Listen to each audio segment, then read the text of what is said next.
episode 47. Today, we're going to be talking about competition. Now, there's a few different ways to approach this, and I think every entrepreneur feels a little bit differently about competition and how to feel about it, how to react to it, how to deal with it. But I'll just give you a little bit of insights today on how I approach it. But again, it's just an opinion, and everybody kind of has their own way of going about it. Now, I know some people are very driven by competition. And in that case, your competitors could be a great asset, right?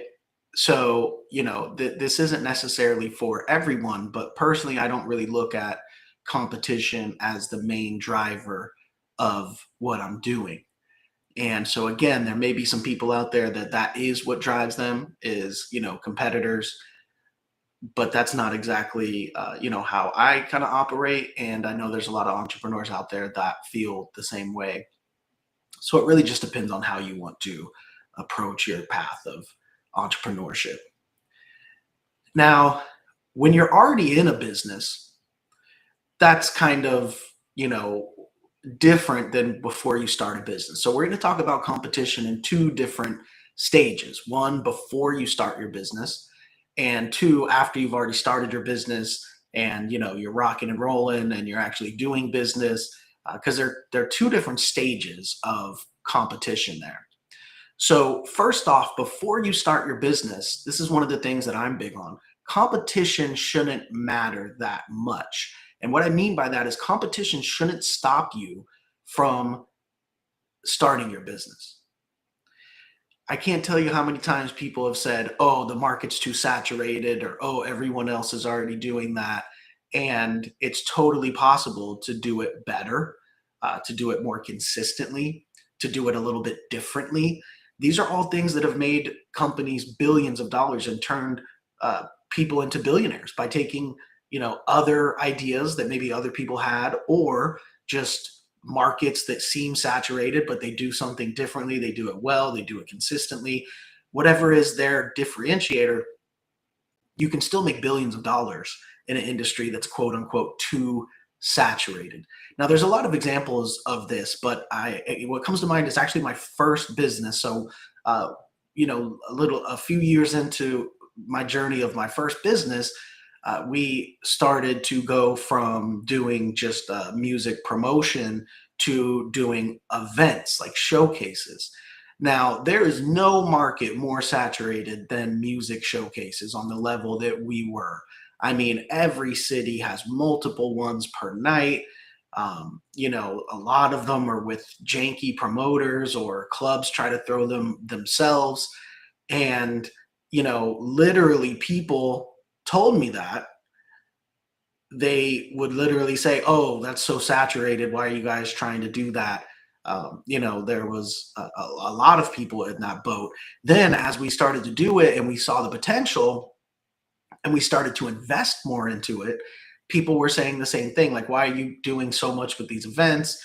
There's no way that, you're going to be successful with them because everybody can do them and they're being done all over the country already by all these different people. The market is just too saturated.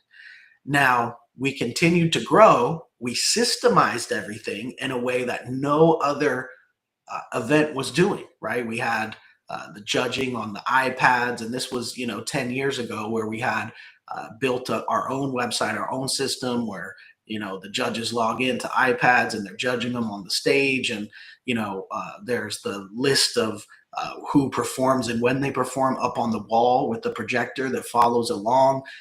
We had a Twitter wall on the projecting on the wall where people could tweet about who's performing and the feedback on it as far as the crowd, talking about the performer if they liked it. So all these different things combined, and then of course using great venues, having great staff, being on time. One of the biggest things, especially with events, always opening doors on time, never still trying to arrange the event when the doors are already open. A lot of people, it's 9 o'clock, they're either holding the doors or they'll let people in and they're still getting ready.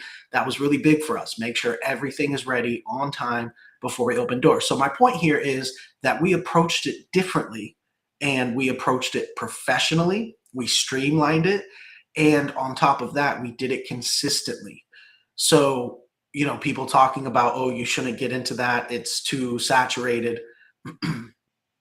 Then people talking about, um, you know, how many times can you actually do this, and how many places can you actually go and do this? Well, it turns out a lot, right? Because by the time we're done, we're doing 30 shows a month. That's one event a day throughout 60 different cities, 7 different countries. And this is all millions of dollars in income per year, over $2 million a year in annual income. And this is all from a market that was quote unquote too saturated. This is all from a business model that, quote unquote, couldn't expand, couldn't scale. How could we possibly be in that many cities, and be doing these events and have them be exactly the same in every city? And, all these different roadblocks that people were putting up before we did it. So my piece of advice is that don't ever, as an entrepreneur, think that this business is too crowded. There's too much competition for me to do something with. Now, some people's goal is to do something completely different, like, Blue Ocean Strategy. That's a great book. If you haven't read it, Blue Ocean Strategy is not playing with competitors. It's creating a blue ocean, right? Getting away from the red ocean of all the sharks and all the blood of, devouring each other, the competition, and you find a brand new idea, a brand new thing to do that the competition is irrelevant. That's called the Blue Ocean Strategy. It's a great book. I would recommend you get it. But that's some people's thinking. They want to be on the Blue Ocean Strategy side of things. But I'm telling you that you don't have to be. You don't have to change the world and think of a brand new idea that nobody's thought about. If there's something that you want to do, something that you feel that you can do better, something that you feel can be successful, or that you're passionate about, but you say, oh, there's so many people already doing this, there's so much competition. Well, trust me from experience, not just in that business, but a few different businesses, but in that business particular, a multi-million-dollar per year company was just absolutely hammered in the beginning of, you can't do this, there's too many people doing it, how are you going to set yourself apart, how are you going to be in every city? And we made it happen. And absolutely changed my life. Wouldn't be here if it weren't for that, if we were listening to the people that were trying to say we couldn't do it. Um, we saw a light at the end of the tunnel that I think a lot of people didn't see when it came to those events. And we saw, once we did it a few times in a few cities, that we could scale that up. We saw that when we were doing it a few times in a few cities, every event, we got a little bit better, a little bit more streamlined, programmed the website a little better to handle things, got better equipment. And so by the time you do that, and I think 3 cities we were doing it, we were doing Miami, Atlanta, New York at that point. And so once you see that you can do it in 3 cities and you can use those, 3 events a month to dial everything in, then you go, well, we could expand this to every city. Now that we have it really dialed in, it's profitable. We know what we're doing. We're providing a great service to our customers. They're happy, and we can grow and expand, getting repeat business of people doing the shows again. So that's when okay, we can scale this up. And again, the competition didn't matter. It didn't matter. There's still hundreds of showcases out there. There's still people who copy that exact business model and try to do tours, multiple tours. And it doesn't matter, as long as you're doing what you're doing correctly, consistently, efficiently, and you scale it up. The competition does not matter. Now, again, some people are fueled by competition, and I'll admit there's times where, you look at the competition and you say, oh, you know, maybe they're doing this right or doing this wrong, and you adjust a little bit, but I don't worry about it too much as far as not, as far as stopping me from doing what I want to do, or going into a business I want to go into. Now, you want to look at the competitor, see what they're doing right, see what they're doing wrong, see if they're successful, right? That's one of the things, is maybe all the competitors are all losing money and it's not a great business to get into in the first place. So these are things to look at. But my piece of advice would be, don't let thinking that a market is overcrowded or saturated with competition stop you from going down that road. People have become billionaires off of doing the same thing everyone else is doing, just doing it right, or doing it a little bit different, or bringing a new twist to it, or just being better at marketing it, right? There's all kinds of ways that you can succeed in a industry with a lot of competition. So one of the things that we need to look at when we're looking at competition is, why would people choose me? So before you start your business, that's one thing you want to consider, right? Is why would people choose me over all of this, competition? So when there's a crowded market for something, one thing that does on a positive level is it validates the idea.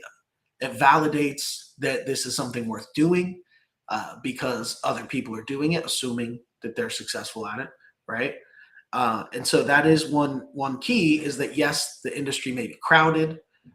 That might be kind of a negative, but at the end of the day, it's validating, what you want to do and say, hey, obviously companies are profiting off this. People are making a living off this, so it's definitely something that if I do it right, if I do it consistently, if I do it a little bit differently, bring something to the table, it's something that I could be successful at. You know, if no one else is doing something, it might be a red flag, right? If you're going into an industry or trying to create a product or service that no one is doing, think about it. That may be a red flag. There's probably a reason why nobody's doing it. Now, also, that may be the most genius idea ever. That's how people have changed the world, right? So it's a fine line between, well, nobody's doing this and it's something that everybody could think of to do, but nobody's doing it. People have probably tried it and it's probably not gone the way or it just doesn't work at all. So that's something to consider. But again, some of the biggest products, ideas, services have been because nobody else was doing it. So it's either, you're very grounded and you're looking at the red flags very logically, or maybe you're have the best idea in the world, or maybe you're crazy. There's a fine line between having the best idea in the world and people thinking you're crazy. And so, there's different ways to look at it, different ways to approach it. So I think, you know, some people think that being first is the only way to beat competitors. Now, being first is great. If you're first in something, that's great. That's kind of what we're talking about with the blue ocean strategy, doing something completely different, being the first to the market. But that's not everything, right? Typically, it's more consistency that's going to win out over time. Because being first doesn't matter if you're not consistent, if you're not improving on what you're doing, and if you're not kind of leading the market, right? Being first should allow you to lead the market. And if you're not being consistent, you're not leading the market, then being first didn't really matter much. So remember that being first is something that you have to continually work on to be ahead. Being first doesn't do you any good if somebody catches up right away. So you have to remain ahead. You have to keep innovating and keep pushing that industry forward as the first that were in it. And you see things like, some of those like car companies, whether it's Lyft or Uber or things like that, they're all racing to be first, right? And they all spent billions and billions of dollars in marketing to try to establish themselves as first, and that was very important to them. But what really wins out is the consistency, which Uber seems to have more of a name brand, more consistency, and was seemed to be the first one that was doing the rideshare nationally, and so they tend to be thought of as first, but there's other companies that were doing it at the same time. That's just what we think of as first. So first doesn't necessarily matter if you're not consistently innovating and staying in front. Relationships obviously matter in this. Follow up, reliability, these are things that are going to separate you from everyone else. So being first is not as important as you may think. Being the cheapest, being the loudest, these things are not necessarily as important as you think. Really, it's more important to be consistent and to keep innovating and keep pushing. And just remember that just because there's competition doesn't mean that you can't make a fortune, doesn't mean that you can't build a great business. It's all about how you approach it, how consistent you are, and what you have to offer that's a little bit different. So let's go ahead and open it up to questions now. I got some questions here. Remember, you can send any questions ahead of time to @Kyle Hiersche or @Founding Without Funding. You can go ahead and send me a DM there @Kyle Hiersche or @Founding Without Funding, and we will answer them. You can also drop any questions you have live in the chat. We do stream this live, so I can answer those as well, but I have some questions here. Remember, if you need to start or grow your business, you can go to foundingwithoutfunding.com and get the book and that will help you either start or grow your business depending on what stage that you're on. So foundingwithoutfunding.com, get the book. It will definitely help you on your journey as an entrepreneur. With that being said, we will go ahead and get into the questions here. So question from Grant: how did you handle competition when you first entered the industry? So personally, I just didn't care about the competition. Now, of course, you know, it may stick in your craw a little bit when you might be struggling and you see some company coming and kind of copycatting you, and you can tell it's taking away some of your business, and maybe you're in some financial trouble. I can't lie and say that that hasn't been the case.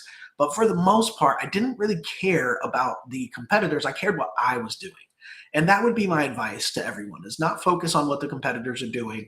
I would focus on what I am doing and just worry about that, worrying about my business, bringing the best business I can to the table, and being very customer centric, right? Knowing that if I'm providing the best service, if I'm providing, the best customer service as well, that in the long run we will win out. And that's really what helped us in our first business, was being known as being so professional, being known as being a larger company. Once we really started rocking and rolling, and just embracing that, branding ourselves everywhere, and just being that brand that people saw, that they recognized, that they knew that there was backing behind, especially in the industry we were in. It wasn't a very professional industry. So I will admit it was easier for us to come in and be more professional and differentiate ourselves in that way. And it was very clear with our branding and how much we were out there and what we were doing and the people we were working with, and the videos we had with the people who were co-signing us, the relationships. It was very clear and obvious that we were the professional brand doing what we were doing. We were setting the bar. And, that's what I was worried about. I wasn't worried about the competition as much. Again, sometimes you get a little upset of, they're taking away a little bit of our business and we really need that right now. That happened sometimes, but I was more focused on what we were doing. Okay, question from Mila. Was there ever a time you thought the market was too crowded? I look at markets as being crowded as something I take into consideration, but I don't let it stop me. So thinking about a market, thinking about how saturated it is, also thinking about why are those companies failing? Are they failing? Are they succeeding? And how difficult would it be to differentiate ourselves? All those kind of things come into play, of course, when you're considering getting into an industry, getting into a market, getting into a new business. Those are always going to come into play, but I just don't let it stop me. I want to analyze it. And if I see something where I feel that we can bring something different to the table, that we can do something much better than the other people in the business, in that industry, then, I won't let that hold me back, the fact that it's crowded. Okay, question from Devon. What made you believe you could complete when others, what made you believe you could compete when others were already established? Just knowing that if I'm going to do something, that I'm going to try to do it right. I'm going to try to do it differently. And if I didn't feel that way, I wouldn't get into that business. If I didn't feel strongly that I can provide something different or better, or be more professional about what's being provided, then I wouldn't get into it. But again, I just wouldn't let it stop me. If I see tons of competition, it's not necessarily going to stop me. It's going to make me analyze it. It's going to give me a lot more insight and info into what I could be doing, shouldn't be doing, all that kind of stuff. So it's actually a good thing. But, some people look at it as a negative thing, and it can be, but I don't let it stop me. Okay, question here from Isabella. Have you ever lost to a competitor? What did you learn from it? Um, yeah, essentially. I mean, I wouldn't say lost, because there's not necessarily a final win lose in entrepreneurship and in business. It's constant, right? And I will say that some competitors have somewhat overtaken us at times, but then we might overtake them again as far as numbers or visibility or kind of being the leader in the market. That's going to happen, right? And it just matters of if you keep going or not. But there's no like final finish line of winning and losing. It's something that's constant, especially when you have a lot of competitors jockeying for that top spot. I read I saw a clip the other day. I forget who it is. It's an entrepreneur motivational speaker. And they said, interesting that they said, I've always made my fortune when I was number two in the industry. That was very interesting to me. They said, I've always made more money when I'm number two in an industry because being number one takes a lot. It takes a lot of money, it takes a lot of work, and you're constantly fending everyone off. But he said, being number two in the industry is where I was able to focus on just, making profits at, excuse me, as opposed to trying to, be worried about my competitors constantly taking the spot and constantly having to put more money in and work in to try to keep that top spot. So that was interesting to hear that clip of a successful entrepreneur saying, I always made my money in businesses when my business was number two in that market. So that I could focus on doing what I'm doing and not stay focused on competitors 24/7 trying to take my spot. And that was some great insight that I got. And that kind of lines up with what I'm saying here. In my opinion, I wouldn't be that scared if there's already a big person, there's already a number one spot. I wouldn't let it deter me from entering that industry. All right, question here from Cameron. Did competition ever motivate you instead of discourage you? Yeah, I mean, I don't think I'm super motivated by competition as far as like being a competitor and having a rivalry and all that. Now, some entrepreneurs are. Some people are absolutely driven by that, especially if it's like a ex-partner, somebody that you were teamed up with or worked with in the past, and they start their own company and you have your own company. I mean, those type of rivalries can absolutely bring the best out of people and innovate, and there's all kinds of benefits that can come from that. I'm not necessarily like that personally. I just kind of look at the competition of a way to gather information. But I'm not going to necessarily, I mean, you use it as fuel sometimes, but it's not what I'm focused on. I'm not focused on the back and forth and one upping people necessarily. I just want to focus on what I'm doing and get better. And I feel like if we do that, then we will naturally, maybe overtake them at the end of the day. Okay, question here from Jasmine. What's a mistake founders make when studying competitors? Yeah, I think sometimes founders make a mistake studying competitors just by, I think maybe just letting them stall you, letting them stop you from things. You want to look at the insight and take that information and apply it to your business. What are they doing right? What are they doing wrong? What do we think we could do better? What are they not doing? Those are the things that you should be looking at when you're looking at the competitors. Okay, question here from Owen. How do you avoid obsessing over what others do? Try not to let it get to you, I would say. There's a lot of times, especially in my early business, where there's competitors that pop up, copy exactly what we're doing, even try to copy somewhat the name, and try to maybe confuse customers a little bit.